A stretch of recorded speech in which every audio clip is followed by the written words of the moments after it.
तो कैसे हैं आप लोग? तो एक बार फिर से आप सभी का स्वागत है हमारे ज्ञान की गंगा बहाने वाले चैनल ओरिजिन्स ई शाला पे। और इस बार हम अपना मेटल जॉइनिंग प्रोसेस का पार्ट 10 चालू करने वाले हैं, जिसके अंदर हमें एक बार फिर एक नई आर्क वेल्डिंग को देखकर दिमाग में पाटियां मार के बिठाने वाले हैं। लेकिन ये लेक्चर में आगे बढ़ा उससे पहले मुझे आप सभी को एक दिलचस्प इंटरेस्टिंग बात बतानी है। वो क्या है कि अभी पिछले ही दिन या 2 दिनों में मान लो, मुझे बहुत ही इंटरेस्टिंग कमेंट मिला है हमारे लेक्चर का। क्या कि ये जो लेक्चर के शुरुआत में हम थोड़े मजाक मस्ती करते हैं, वो किसको खुली आंखें पसंद नहीं आ रहे या फिर उनका टाइम वेस्ट हो रहा है। तो ऐसे टाइम के पाबंद ज्ञान के पुजारियों को मैं एक बात बता देता हूं कि अगर इतना ही टाइम की अर्जेंसी है तुम लोगों को, या इतना ही टाइम वेस्ट हो रहा है तुम्हारा इस बात से, तो कभी कभी डिस्क्रिप्शन खोल के भी पढ़ लिया करो।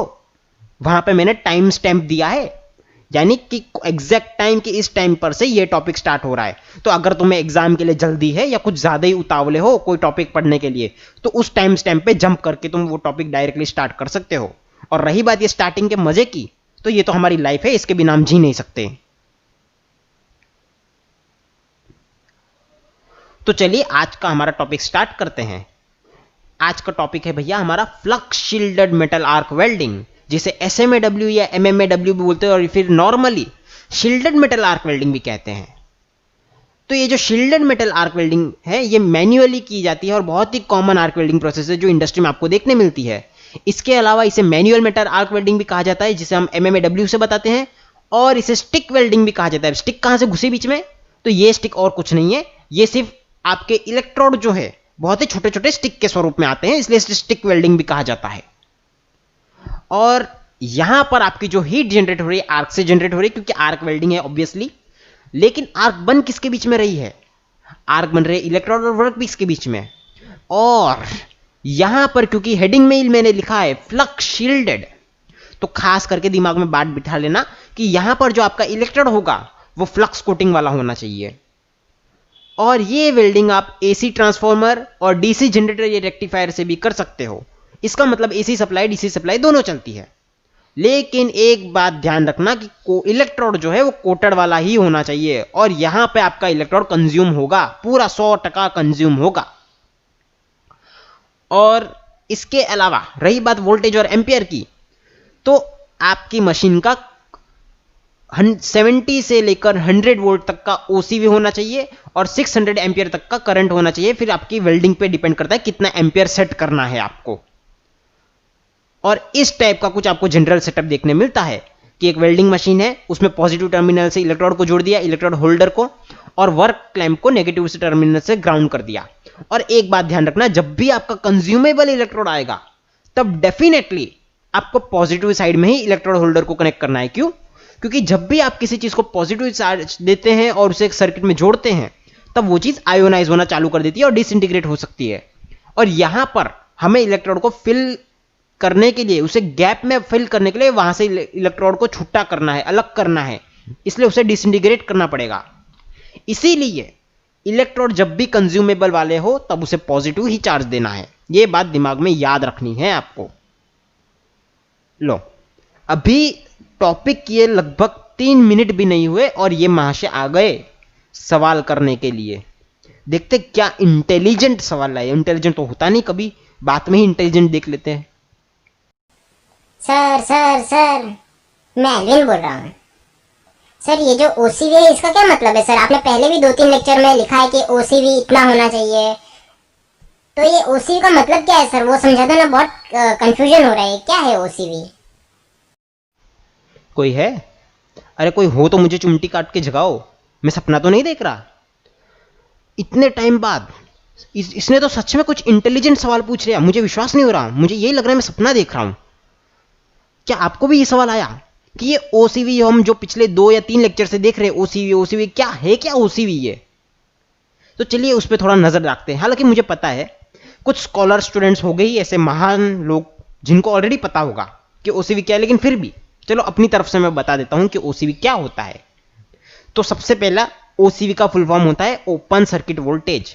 अब इन जनरल जब हम बात करते हैं ओपन सर्किट वोल्टेज की, तो किसी भी सर्किट के जो 2 टर्मिनल्स होते हैं, जब उस सर्किट में कोई करंट फ्लो ना हो रहा हो, तब उन 2 टर्मिनल्स के बीच का वोल्टेज डिफरेंस या पोटेंशियल डिफरेंस उसे हम ओपन सर्किट वोल्टेज कहते हैं। और जब वेल्डिंग की बात करें तब हमारे दो टर्मिनल होते हैं, इलेक्ट्रोड और वर्कपीस।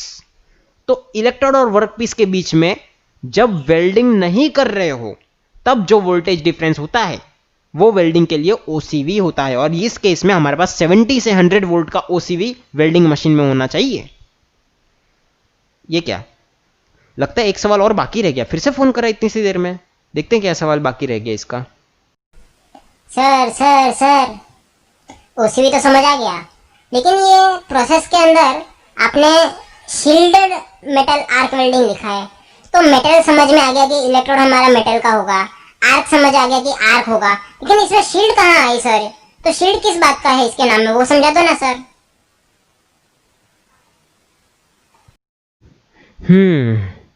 लगता है इसकी खुद की तारीफ इससे हजम नहीं हुई।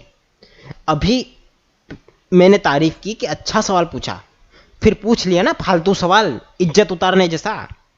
कितनी बार कहा है, अरे थोड़ा खुद का नहीं तो दूसरों की इज्जत का ध्यान रख लिया करो। कितने तुम्हें पता है स्कॉलर स्टूडेंट्स आके हमारे लेक्चर्स को देखते हैं और उसमें तुम ऐसा फालतू सवाल उठा के ले आते हो कि यहाँ पे शील्ड कहाँ ला रही है। चलो देख, फिर भी समझा देता हूँ, काम है मेरा, कैसे भी स्टूडेंट को समझाना मेरा काम है, समझा देता हूँ। तो यहाँ पे हम कैप्टन अमेरिका वाली शील्ड या फिर निक फ्यूरी की शील्ड ऑर्गेनाइजेशन की बात नहीं कर रहे हैं, हम बात कर रहे हैं इस धुएं की जो वेल्डिंग करते टाइम फ्री में डिस्काउंट में उड़ता रहता है। तो ये धुआं क्या है? तो जब आप वेल्डिंग करते हो तब हमारे फिलर मटेरियल के अंदर गैस फॉर्मिंग एलिमेंट्स होते हैं जो फ्री में होलसेल के अंदर जब आप वेल्डिंग करते हो तब धुआं छोड़ते हैं। और ये धुआं करते क्या है? ये धुओं की वजह से, इस गैस की वजह से आपका जो वेल्ड है, वेल्ड जॉइंट है, उसका कंटामिनेशन रुक जाता है।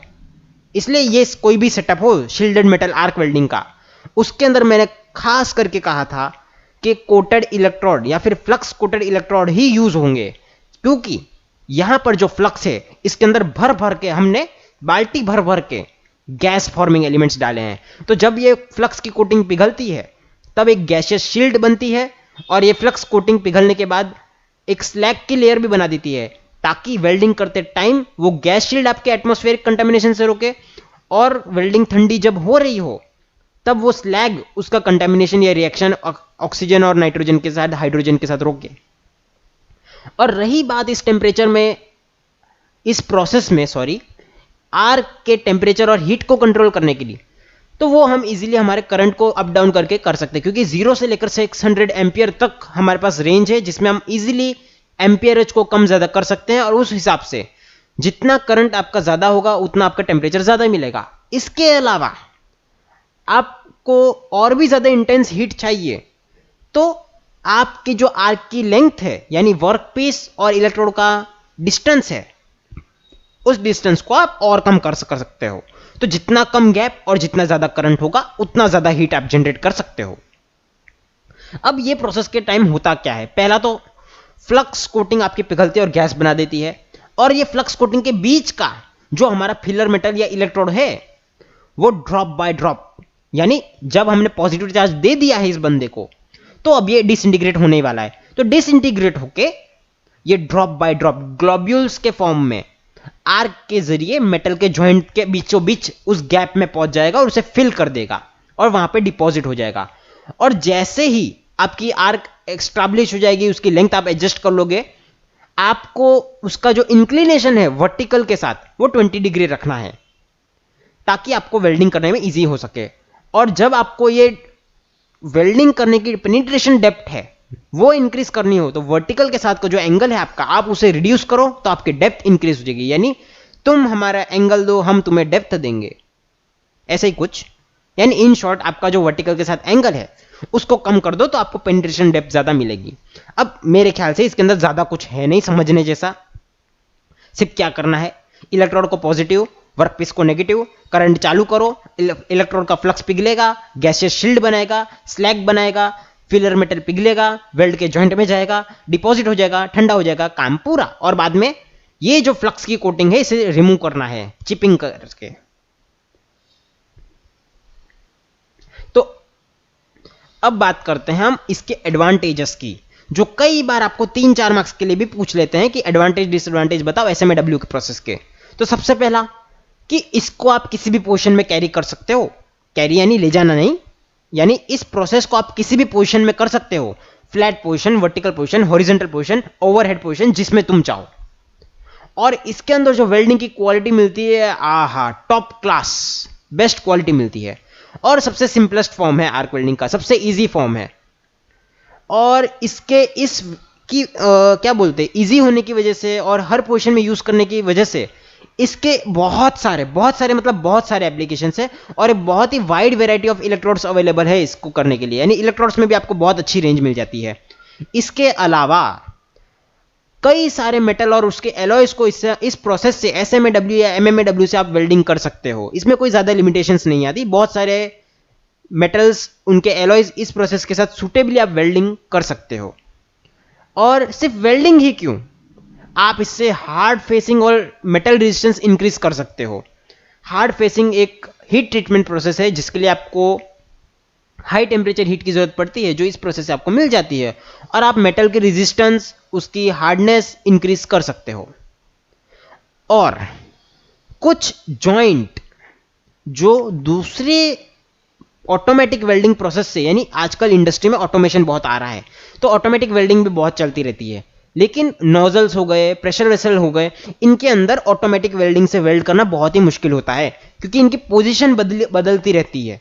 तो ऐसी कंडीशन में जब हमें अलग अलग पोजीशन में चेंज करके वेल्डिंग करना हो, तब हम MMAW यूज करते हैं। ये इसका बहुत ही अच्छा एडवांटेज है। और इसका जो इक्विपमेंट है वो पोर्टेबल है और इसका कॉस्ट भी बहुत कम है, सस्ते में काम हो जाता है। और ये कोई भगवान का दिया हुआ प्रोसेस तो है नहीं कि खाली एडवांटेज सुन के काम हो गया, डिसएडवांटेज भी आएंगे। तो क्या डिसएडवांटेज है इसके? क्योंकि इसके अंदर हम फ्लेक्स कोटिंग यूज कर रहे हैं, तो उसकी वजह से स्लैग आएगा, और स्लैग आएगा तो स्लैग एंट्रैपमेंट या फिर ऐसे उससे रिलेटेड कुछ डिफेक्ट आ सकते हैं, जो मिग या टिग वेल्डिंग के कंपैरिजन में बहुत ज्यादा है इसके अंदर। अब ये मिग टिग वेल्डिंग हम आगे के लेक्चर्स में देखने वाले हैं, तब तक के लिए शांति बट बनाए रखना, खुद के मत आर के फोन मत करना अभी लेक्चर के बीच में कि मिग टिग क्या है। ये मैं आगे समझाऊंगा अगले लेक्चर्स में, लेकिन अभी इतना याद रखो कि इसके अंदर जो फ्लक्स है उसकी वजह से स्लैग आता है, और स्लैग की वजह से वेल्डिंग डिफेक्ट, स्लैग के रिलेटेड स्लैग एंट्रैपमेंट आ सकता है। अब ये जो गैस बनती है, गैस फॉर्मिंग एलिमेंट्स की वजह से, वो जो फ्यूम्स और पार्टिकल्स हैं, ये इतना धुआं क्रिएट करते हैं कि वेल्डर को ये भी नहीं दिखता कि वेल्डिंग कहाँ कर रहा है, यानी अंदाजा लग जाता है कि यहाँ पे वेल्डिंग कर रहा है, लेकिन एग्जैक्टली कितनी वेल्डिंग हुई, कितनी थिकनेस कंप्लीट हुई, ये पता नहीं चलता। इसलिए यहां पर आपका जो कंट्रोल है वो कंट्रोल करना थोड़ा मुश्किल होता है मिग टिग वेल्डिंग में कंपैरिजन में, क्योंकि वहां पर मिग टिग वेल्डिंग में इतना धुआं नहीं आता। इसलिए यहां पर आपकी वेल्डिंग का कंट्रोल आपको मिग टिग के कंपैरिजन में अच्छा नहीं मिलता। और क्योंकि यहां पर बार बार आपके इलेक्ट्रोड की लेंथ बहुत कम है, इसलिए यहां पर मैकेनाइजेशन करना भी पॉसिबल नहीं है। यानी फ्यूचर में अगर आप सोचते हो कि SMAW आप ऑटोमेटिक मशीन की मदद से करोगे, तो वो पॉसिबल नहीं है, क्योंकि इलेक्ट्रोड बार बार चेंज करना पड़ेगा और वो मैन्युअली करना पड़ेगा आपको। और जब आप प्रेशर वेसल की ज्वाइंट करते हो, तब आपको बहुत ही लंबे वेल्ड ज्वाइंट कंटिन्यूअसली करने पड़ते हैं, लेकिन यहां पर हम स्टिक इलेक्ट्रोड्स का यूज करते हैं, यानी छोटे छोटे इलेक्ट्रोड्स का यूज करते हैं। तो अगर एक इलेक्ट्रोड खत्म हो गया और आपने वेल्डिंग को कंटिन्यू करना चाहा, तो आपको इलेक्ट्रोड बीच में चेंज करना पड़ेगा, जिसकी वजह से कुछ ना कुछ तो डिसकंटिन्यूटी आ ही जाएगी। तुम कितनी भी डेढ़ छाना पट्टी कर लो, कितना भी दिमाग लगा लो, लेकिन जब इलेक्ट्रोड चेंज करोगे तब वापस उस वेल्ड ज्वाइंट के अंदर डिसकंटिन्यूटी आ जाएगी। और क्योंकि बार बार आपको इलेक्ट्रोड चेंज करने पड़ते हैं, तो यहां पर यह प्रोसेस टिग और मिग से स्लो हो जाता है। तो इसके लो मैं आगे बोलना शुरू करता हूं, और बीच में इनको पता नहीं, अब 2 सवाल पूछ ले, अब क्या सवाल बाकी रह गया? तुम भुक्कड़ों का बोलो फटाफट, क्या सवाल है तुम्हारा? Hello, sir. What about here? Sir, ये जो एडवांटेज, डिसएडवांटेज, इसका वर्किंग प्रिंसिपल, OCV, ये सब तो समझ में आ गया, लेकिन इंडस्ट्री के अंदर क्या काम लग सकता है ये प्रोसेस? वरना अगर इंडस्ट्री में काम नहीं लगे तो इसको पढ़ के भी हम क्या तेल लेंगे? बाकी किसी काम की प्रोसेस नहीं होगी अगर इंडस्ट्री में काम नहीं लगती तो अगर इसके कुछ इंडस्ट्रियल एप्लीकेशन हो तो वो समझा दीजिए ना। कितनी बार कहा है तुम्हें, शांति रखना नहीं आता? अरे तुम नहीं बोलते तो भी मैं यही टॉपिक कराने वाला था। कितनी बार बोलना पड़ेगा? हिंदी समझ नहीं आती क्या तुम्हें? कि ऐसे फालतू टॉपिक घुसेड़ने के लिए, अपनी बात खाली दिखाने के लिए बीच में फोन मत किया करो, फिर भी आ जाते हैं साला। चलो अपना टॉपिक कंटिन्यू करते हैं। मैं वैसे भी कराने वाला था कि एप्लीकेशंस ऑफ एसएमएडब्ल्यू क्या क्या है। तो इन जनरल एसएमएडब्ल्यू प्रोसेस जो है फैब्रिकेशन और मेंटेनेंस रिपेयर के काम के लिए बहुत यूज होती है। और अगर स्पेसिफिकली मैं बात करूं किसी इंजीनियरिंग प्रोडक्ट्स में, तो इन इंजीनियरिंग प्रोडक्ट्स के लिए यूज होती है। सबसे पहला ये जो आप देख रहे हैं, ये हमारे air receiver, storage tank, boiler, pressure vessel, यानी जिसमें हाई प्रेशर हो या फिर जिसमें लीक प्रूफ जॉइंट बनाने हो, ऐसे वेल्ड करने के लिए अलग अलग पोजीशन में हमें वेल्डिंग करनी पड़ती है। अब आप देख ही सकते हो कि स्पेरिकल है, सिलिंड्रिकल है, तो इसके अंदर वेल्डिंग करना थोड़ा मुश्किल हो सकता है, तो इसमें आपको पोजीशन चेंज करनी पड़ती है। तो ऐसी कंडीशन में एसएमएडब्ल्यू बहुत काम लगती है। बाद में यहां यानी शिप बिल्डिंग में, ये जो आप दो नमूने देख रहे हो, वो जहाज के आगे का डॉक, वहां पे वेल्डिंग कर रहे हैं, और यहां पर नीचे जहाज के नीचे कुछ वेल्डिंग कर रहे हैं ये भाई साहब। तो शिप बिल्डिंग इंडस्ट्री में भी वेल्डिंग का, एसएमएडब्ल्यू का बहुत ही बड़ा एप्लीकेशन है, क्योंकि यहां पर भी हमें अलग अलग पोजीशन में वेल्डिंग करनी पड़ती है। बाद में नेक्स्ट है यहां। अब ये कोई आर्किटेक्चर या फिर कोई घूमने की जगह नहीं है, ये है आपका पेन स्टॉक। यानी जो बड़े बड़े डैम्स होते हैं, तो डैम से टरबाइन तक पानी पहुंचाने के लिए बहुत ही बड़े बड़े, रूम जितने बड़े डायमीटर के पाइप्स होते हैं, उन्हें हम कहते हैं पेन स्टॉक। तो उन पाइप्स को कंटिन्यूअस जॉइंट बनाने के लिए भी हम एसएमएडब्ल्यू का यूज करते हैं, क्योंकि यहां पे आप देख ही सकते हो पूरा घुमा घुमा के अलग अलग पोजीशन में ज्वाइंट करना पड़ सकता है। और ये तो कॉमन है ही कि बिल्डिंग और ब्रिज कंस्ट्रक्शन के अंदर आपको वेल्डिंग करनी हो, तो इन जनरल सबसे ज्यादा मोस्टली वर्सेटाइल यूज्ड की जाने वाली एसएमएडब्ल्यू प्रोसेस है। और फाइनली थोड़ा हाई फाई पे आते हैं। आपके ऑटोमोबाइल इंडस्ट्री में, एयरक्राफ्ट, शिप इंडस्ट्री, स्पेसक्राफ्ट बनाने में जो इंजन के पार्ट्स होते हैं, जहां पे मेटल ज्वाइन करनी पड़ती है, वहां पर भी एसएमएडब्ल्यू का बहुत ही वास्ट यूज है। यानी इन शॉर्ट, जहां पर भी दूसरे प्रोसेस से आपको वेल्डिंग करने में प्रॉब्लम पड़ सकती है, यानी पोजीशन चेंज करने में इजीनेस के लिए, वहां पर एसएमएडब्ल्यू का बहुत इजीली यूज कर सकते हो, और वहीं पे उसका खास एप्लीकेशन है। अरे अरे अरे अरे अरे, पता है मैकेनिकल हो, लेकिन नजर गलत जगह मत ले जाओ। तुम्हारी नजर एसएमएडब्ल्यू प्रोसेस पे, वेल्डिंग पे होने चाहिए और उसके पार्ट्स पे होने चाहिए, वेल्डिंग करने वाली पर नहीं। तो चलो इसी के साथ हम आज का लेक्चर खत्म करते हैं। मेरे लेक्चर को सुनने के लिए थैंक यू। और अगली बार फिर से अगर तुम्हारे अंदर पढ़ाई का कीड़ा जाग जाए, वेल्डिंग सीखने की तमन्ना दिल फाड़ के बाहर आ जाए, तब हमारे चैनल पे आ जाना। और चाहे सूर्य नमस्कार करो, सिर फोड़ना सिर फोड़ो, नाक फोड़नी नाक फोड़ो, लेकिन वो लाल बटन दब जाना चाहिए। चलो बाय।